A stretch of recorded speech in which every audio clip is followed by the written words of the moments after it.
Fans of the Horus Heresy, Mechanical Scorpion Men, and Xana Tech Heresy, thank you very much for joining me for a model, build, and tactics review of Anacharis Scoria, the Xana Tyrant, and this is a miniature from Forge World's character series range for the Horus Heresy. Here we have it, one of the most eagerly anticipated character series models from the Horus Heresy range, and quite an incredible miniature in its own right. Yes, Anacharis Scoria, the Xana Tyrant. Scoria is a Archmagos extraordinaire from the Mechanicum, and he starts out nominally loyal to the Imperium, but as the heresy progresses and the events of the Xana Incursion unfold, he becomes a member of a Dark Mechanicum and is ultimately linked to the creation of the first Hellforge world later on in the heresy. So yes, a very interesting model and fascinating background as well. So what I'm going to do in this video is I'm going to showcase you the model. I'm going to show you around the miniature, take you through the details. I'm then going to discuss the quality of the kit and the build process and share my thoughts around assembling. What you can clearly see is a very intricate miniature. Then we'll move on to some size comparisons against other miniatures from the Horus Heresy range before finally finishing with a discussion of tactics and rules for using Scoria in 7th edition Age of Darkness battles, what used to be 7th edition in 40k. So that's a plan. Right, well, here we go. Bit of background on the model. I picked this up at the Forge World Open Day 2018, so that was back in July, I think July the 15th. And it was an early release model, so this is not yet available retail in the UK, and we're about halfway through. No, what's the date today? 9th of August. So we're at the start of August and it still hasn't been released yet. So, and that's not unusual for an early release. So yeah, this kit is an early release example. It was generally very well cast. I hope we continue to see models that are as well turned out as this. Right. Let's go in a bit closer. Now, I suppose one thing I will say actually before I get into this model, I think there's something a bit special about this model to someone who is a long-standing fan of Horus Heresy. That is for the link that I think this has through to the person who created the character and the idea of Scoria, which was the late great Alan Bligh. And I remember being at a seminar back in, I think it was 2015. Forge World design team were there.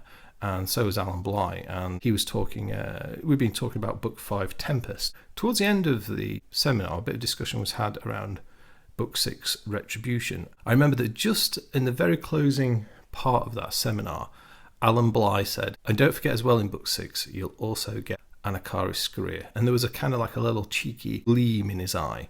And of course, the reason we have the Mechanicum range, and indeed the modern resurgence of the Adeptus Mechanicus in 40k, is because they were very much Alan Bligh's project, I think, from the Heresy, and something he was very enthusiastic for. And I think that in many ways, this character is kind of like his pet character that Alan Bligh created for the Heresy. I think certainly for me, in kind of like in my heart, this model has a special place because of that. And let's now look at that, because the sculptors who have worked on this model have done the idea great justice, and this is a remarkable model in every sense of the word. It is incredible. 4 different sculptors worked on this model from Forge World, and I guess it was a bit of a project that was ongoing for a while. But you wouldn't know it to look at it, because the whole thing, for me, gels together very well. Anyway, let's go on in. The first thing aside from the fact he's an enormous scorpion man, and there's a nice Babylonian, I think it's Babylonian, I probably got that right, maybe I'll put a little thing on screen, a bit of mythology around scorpion men, so it is ancient mythology, the idea of a scorpion man. That's clearly the underlying, there's an underlying design concept to it with that. But there's some other influences as well, and one of the things I really, really like about this miniature is the Wonderful's face. Now, there's a little bit of wobble there because he's not yet stuck on at the torso. But he has this incredibly, almost noble face, yet it has a certain uncaring, cold, calculating look to it. Brilliant. Another influence I thought on this guy, I mean, you may have seen the artwork from book 6. I also wonder if there's a bit of a Flash Gordon character from the 1981 film, General Clytus, of course, one of Ming's right-hand men or lieutenants. And of course, Clytus had a golden mask in the film. It'd be quite interesting to see this guy painted as such. As we've seen previously on Mechanicum characters, there is a lot of detail on this model.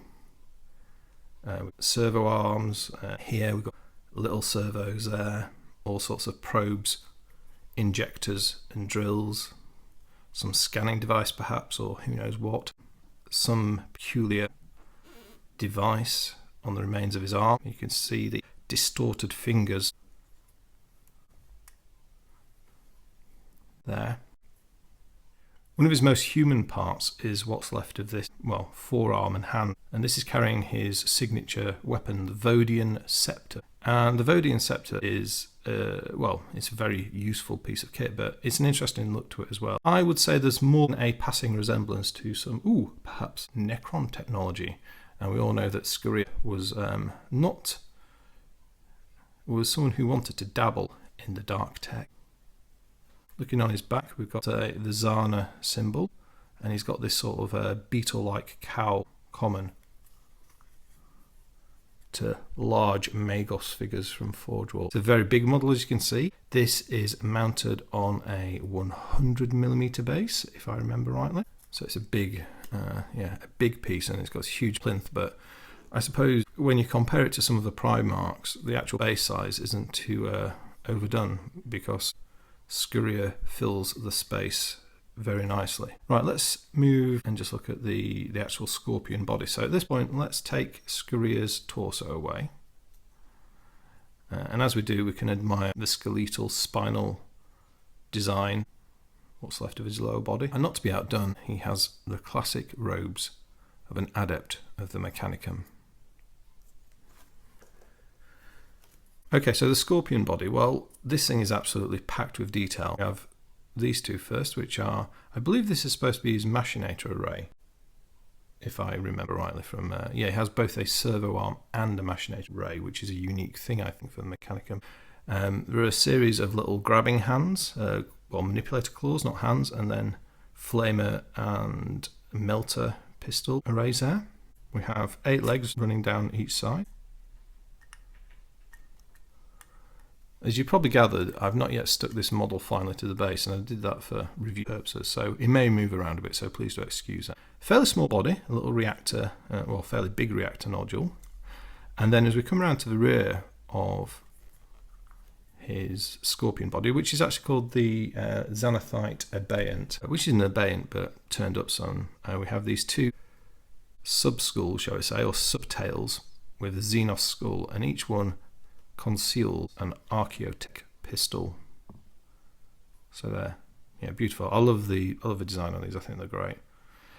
On the main tail, we have a somewhat more formidable weapon, certainly from a range perspective, and this is a Photon Thruster, another piece of Mechanicum era tech of, questionable provenance for adherents of the machine god. On each side, a couple of, on the right hand side of the body, we have 2 of the Scorpion legs in contact, and on the left we actually have 3. So let's remove him from the base, and we'll take a look at the base in a moment. Just a bit more of a look at this. Lots and lots of detail on the legs. I mean, the whole thing, beautifully detailed. Absolutely fantastic. There's nowhere where the detail's been compromised on this. And then on the underside, we've got the articulation of the Abeyant and then the individual leg joints as well. All very nice stuff. And it's just awesome, this guy. I can't think of any other way to put it. It's a really clever example of what's called negative zoomorphism. And if you don't know what negative zoomorphism is, it's basically making people or things look like animals that provoke responses of fear and terror in people. So here they've chosen the Scorpion, and the Scorpion has a reputation as a venomous arachnid, which can some of them can kill you. So they have a certain image of being deadly invertebrates, and they're very alien to us. So taking Anacharis Scoria, who is clearly a villain in the literal sense of the term, this Scorpion Abeyant is a wonderful creative choice from that point of view. Let's now take a look at the Scenic Base. This is a huge chunk of resin. I showed in the unboxing video, which is linked in the description, by the way. This actually accounts for him coming in such a large box. This is nicely done. I mean, there's a little bit of architecture. It's stepped up, so it's crawling down it, which I think is a nice creative touch. And they've used some parts that I recognise from things like Krios Battle Tank, Flare Shield Array. We've got a couple of fragments from Sponson weapons on an Astartes advanced tank, such as a Sicaran or perhaps Fellblade chassis vehicle, and a few other bits of detritus for various models. I think that's been done really nicely. It doesn't need to do anything other than be something for him to crawl down. Very good. Okay, let's now talk about the build. Staying with the base, first thing to be aware of if you buy this model, my kit was shipped with the wrong size base. Came with I think it was a 90mm base, which led, when you assembled it, led to it looking very ugly because this chamfered edge sat under the edge of the base. So I measured it. The actual instructions show the base exactly like this, so I presume it was mispackaged or they had a packing error.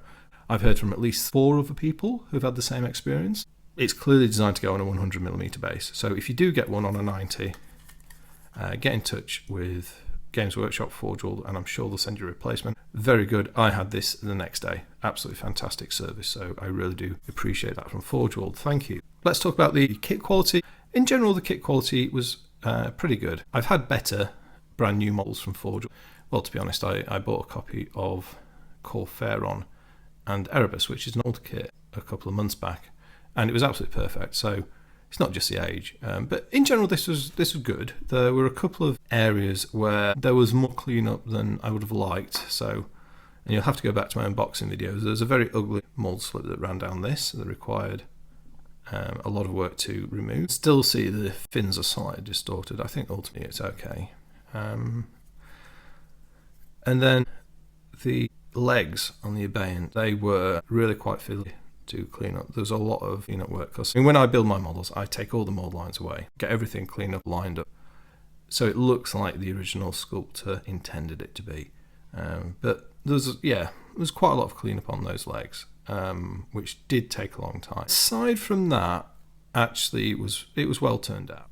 Yeah, and nothing unreasonable in terms of the actual cleanup. I think probably the worst was actually the slip on the Photon Thruster, and I've had problems with Photon Thrusters in the past, probably because it's such a long, thin design. When you've got fins and you've got all sorts of details that can get offset if they don't perfectly align the mold. But anyway, that said, I'm certainly very happy with the end result, and well, I challenge anyone to spot the corrective work I did. Yeah, and this was all very nice, and the Vodiane Scepter was very nicely cast, because that's a piece that could go wrong, but that was very nice it turned out. Yeah, so that's a quality. So let's now talk about the actual assemblies. This is a very delicate model, and it isn't an easy thing to build, and you can probably guess where the main challenge lies, and that is in these legs. The instructions for this kit in the main were fine. I would highly recommend that you do one leg at a time and some way either attach it or mark it, perhaps with a pencil, so you know which leg goes in which place, because every leg is unique to its position on the body, so you have to get those in the right place. So that's my first piece of advice. I did quite a lot of pinning. Every leg is pinned. I think that's necessary because they're long, thin, and you only have a relatively small attachment point. I pinned the machinator array claws in position. These are just stuck there fine. The side tails are just stuck on. They have a good attachment point there. The main tail I pinned, and the attachment is here. And I would recommend you do that, because otherwise that's just asking to break off later. This is just stuck in position. That I thought was fine. For the body, I put a pin in both arms. One in the servo arm. I put a pin in the spine, and then as you can see, there's a pin here which is located into the Xanathite Abeyant, like so. Takeaway from that is this is a complex piece. It's a very complicated model. Lots of fragile attachment points, so quite tricky to build, but it's well worth investing the time in the pinning to make sure it doesn't all collapse if you're unlucky. A little bit of rough handling in the future. Now, the big challenge really with this kit is getting your contact points on the legs. There's some tiny little attachment markers which show you where the feet are supposed to locate. There's one. Got there, and then you got there. Getting all these feet into those isn't easy, and you're going to need to do some heat manipulation. As you assemble the body, you will find that it gets harder to heat up individual legs. So I can't exactly remember how I did it, but I did do them. I think I started here and I worked my way round. I would definitely recommend lots of dry fitting, and yeah, take your time with it because it is a tricky one to put together. There's no two ways about it. It's not easy. But all that said, the end result, oops, sorry there, Mr. Scoria. The end result, fantastic, and everything fits. Yeah, no problems at all, apart from being hard to do. One of the things to be wary of is the only place where you might have any problem with geometry of fit, I think, is here. And this claw, the machinator array, right hand side. You've not got much clearance with this leg, with the front right leg, and this, so you do need to be, there's quite a lot to get in there and into that space, should I say. And then you've got Scoria's torso to drop on that as well, like so. And then in amongst all of that as well, you've got to get the mechadendrites in as well. So it is a bit busy there. Oh, the other thing as well is be mindful with the alignment on the Vodiane Scepter as well. In the studio model, I think they had the Vodiane Scepter more arranged that way. I like it much more like this. I think it looks much better, a bit rotated like so. So that's how I did it. I found it fit better as well. Someone asked me, and I just forget who, if I thought the model was too busy. Well, everyone's going to make their own call there. There is a lot going on with this miniature. Do I think it's too busy? No, I don't. I think they've just nailed the amount of detail without it becoming overwhelming. It kind of gets very close to being too busy around here. Ultimately, I think it's successful, and it's got a lot of complexity without it being too busy. Now, busyness is a personal thing. From my personal viewpoint, I would say the miniature of Constantine Valdor is too busy for my tastes, just to give you sort of like how I would gauge busyness. But I think in the case of Scoria, perfect. Okay, let's see now just how large the Xana Tyrant is compared to some allies, enemies, and comrades. There you go. So let's start with, well, a member of the Astartes. So this is a Forge World Mark II Marine, Tactical Marine, bolter, bolt pistol, iron hands, livery. And standing alongside Scoria, we can see that body-wise, the Astartes is obviously larger than Scoria's torso, but with his Xanathite abeyant, Scoria is huge. Someone asked if they could see Primaris Marine. I think they did. I don't know. Anyway, here's a Primaris Marine, because these things are popular at the moment. Completely out of era. Still dwarf. But there's a couple of Astartes comparisons, but as this is a video about the Mechanicum, we're going to take those away and bring on some of his compatriots. This is one of Forge World's Myrmidon Destructors. He's armed with a Power Fist and a Volkite Culverin. And yeah, he looks a good size alongside Scoria, but he's still rather tiny compared to him.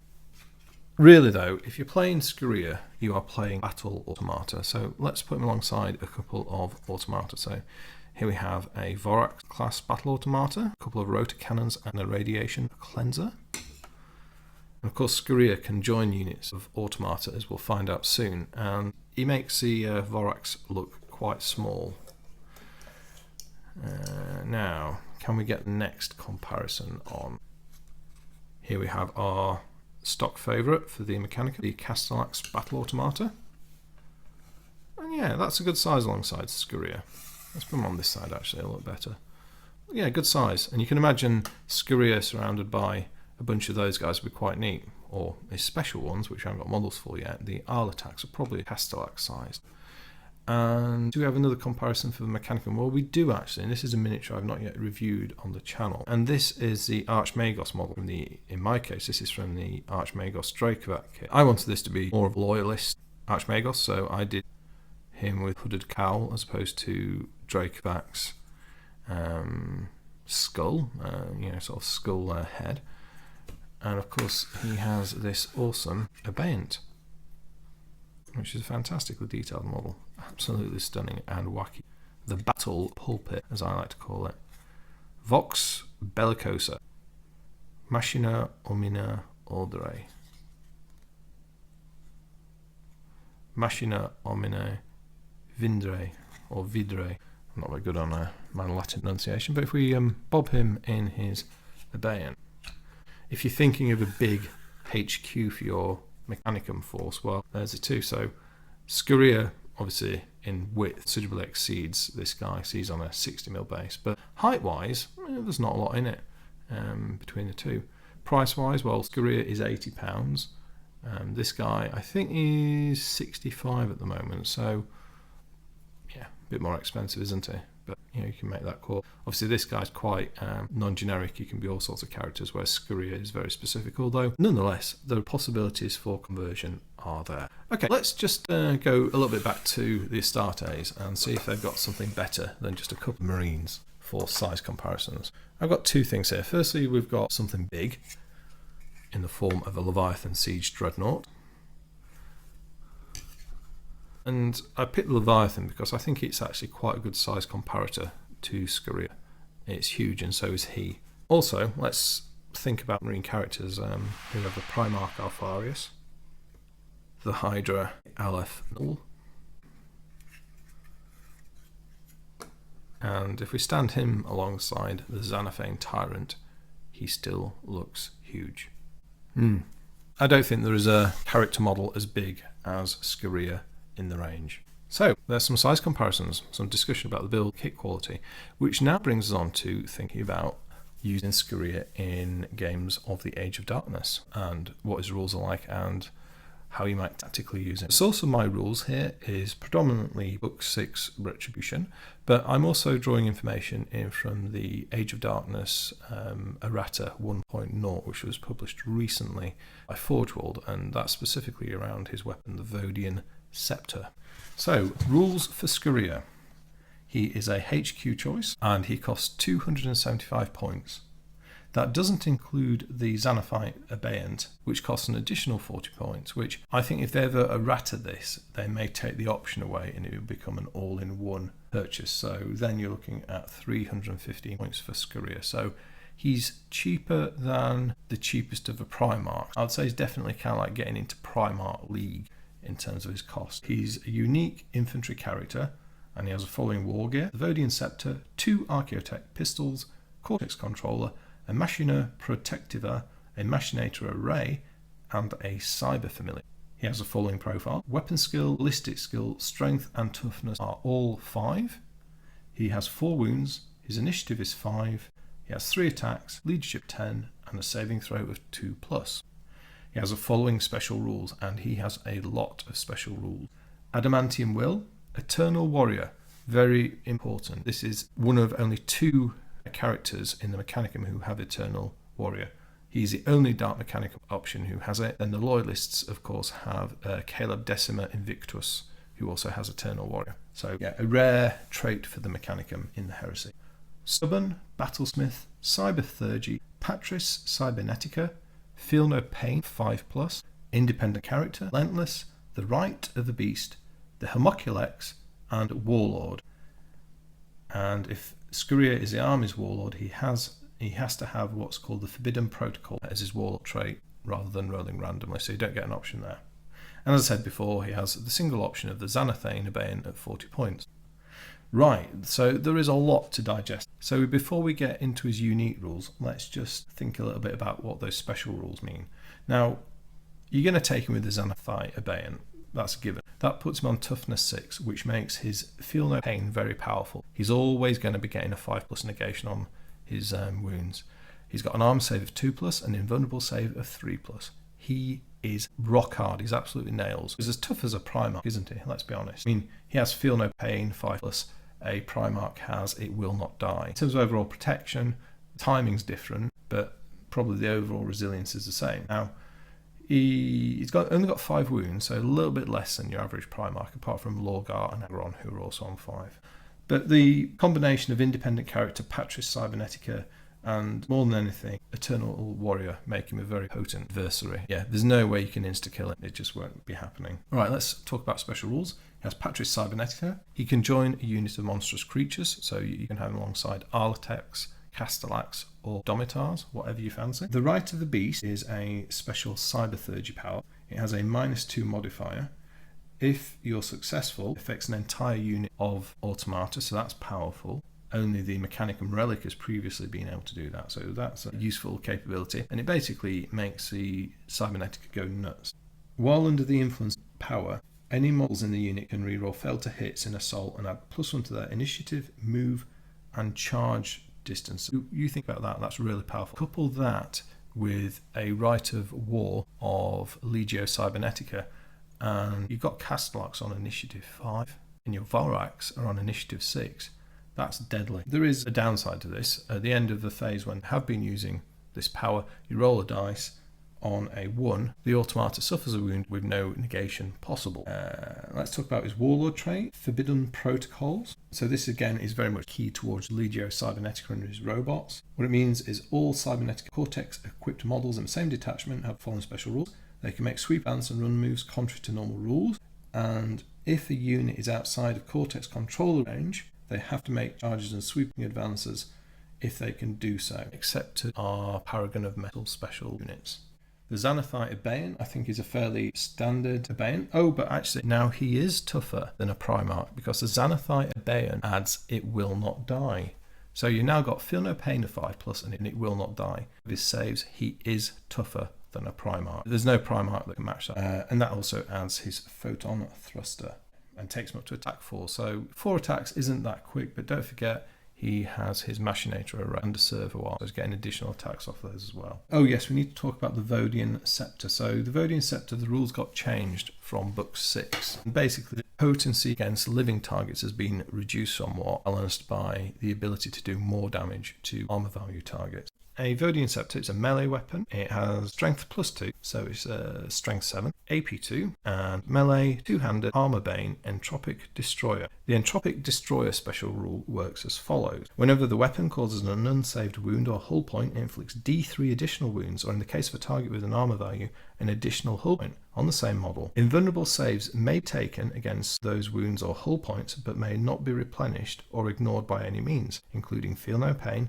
It Will Not Die, or Blessed Auto Simulacra rolls. Players may wish to make note of how many wounds a model has suffered from this weapon for the purposes of tracking how many wounds it may not recover using such abilities. So, digest that. So what that means is every time Scoria inflicts a wound with the Vodiane Scepter, there is no regaining that wound, even if you're a Primarch. This makes him a very formidable duelist, and the wounds that do get past their opponent's defences, and particularly Primarchs, because if we're thinking about It Will Not Die, they are gradually going to be reduced down, and that is very potent. In some ways, it puts me a bit in mind of Horus's Warmaster's Talon, in terms of its ability to permanently attenuate the capabilities of your opponents. Tactically, how would you go about using Scoria? I've not played with him yet, but clearly he's pitched at being a very potent Legio Cybernetica Warlord. That is what he's there to do. The fact he has a Cortex controller, Patris Cybernetica, his special cybertheurgy power, the Rite of the Beast, and all that coupled with Forbidden Protocols mean he's the best way to lead battle automata. He is fantastic. And surround him with a bodyguard of other automata, and he can do tremendous damage to enemy heroes with the Vodiane Scepter. And indeed, vehicles won't last long in close combat with him either. On account, this has armor bane, so up to and including Warlord Titans are vulnerable to his touch. He's a real power character. He's going to be best when you put him into combat with the right sort of opponents, support him with the right robots, and use his cybertheurgy power to boost the right automata at the right moment, and he's going to cause huge amounts of damage to your opponent. You do compromise in other areas. I mean, most noticeably the fact that you lose the ability to have access to a Jinskin and Cyber Ocularis targeting array. So if you are taking him, you don't get that ability to do the nice Thanatar Cyber Ocularis Jinskin targeting web. So something to think about there. And there's one other bonus as well to him, is he has access to what's called the Homunculus, which is an Arlatax class battle automata with the Paragon of Metal rule for no additional points. So there you have it. Anacharis Scoria of the Mechanicum, later Dark Mechanicum. Absolutely amazing model. An amazing in-game unit in every respect. Quite a remarkable addition to the range, I think. And as you've probably gathered, I think the miniature is absolutely incredible. It's crazy and bonkers, but in the very best way possible. And, you know, if you go and create a sinister themed Mechanicum force, or a Mechanicum force on the cusp of treachery, then what better way to lead it? I hope you've enjoyed that extensive tour around Anacharis Scoria from Forge World's Horus Heresy character series range. Those are all my thoughts. As always, please do share your own in the comments, whether it be about the miniature, the build, or the rules I've discussed. I'll be very interested to hear those, as always. But other than that, I'd just like to say thank you very much for watching. I'll speak to you next time, and goodbye.